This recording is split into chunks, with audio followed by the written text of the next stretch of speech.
ഇന്ന് കെ കരുണാകരന്റെ ജന്മശതാബ്ദി.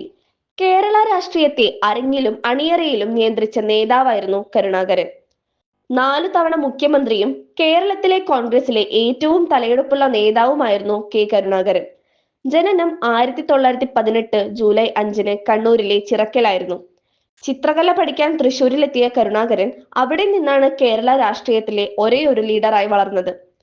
സീതാറാം മില്ലിലെ തൊഴിലാളികളുടെ നേതാവായി തുടക്കം. 1967 9 സീറ്റിൽ ഒതുങ്ങിയ പാർട്ടിയെ ഭരണത്തിൽ തിരിച്ചെത്തിച്ചും പിളർന്ന കോൺഗ്രസിനെ തകരാതെ സംരക്ഷിച്ചും നേതൃശേഷി തെളിയിച്ച കരുണാകരൻ കോൺഗ്രസിലെ അനിഷേധ്യ നേതാവായി.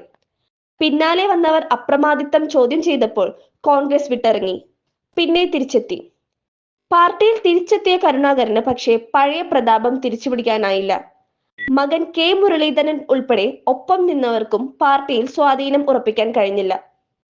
എന്നാൽ സാധാരണ പാർട്ടി പ്രവർത്തകരുടെ മനസ്സിൽ ഇപ്പോഴും കരുണാകരൻ തന്നെയാണ് ലീഡർ. കേരളത്തിനാകട്ടെ കണ്ണിറുക്കിയും അമർത്തിച്ചിരിച്ചും സങ്കീർണമായ രാഷ്ട്രീയ സന്ദർഭങ്ങളെ അനായാസം മറികടന്ന തന്ത്രശാലിയായ ഭരണാധികാരിയും.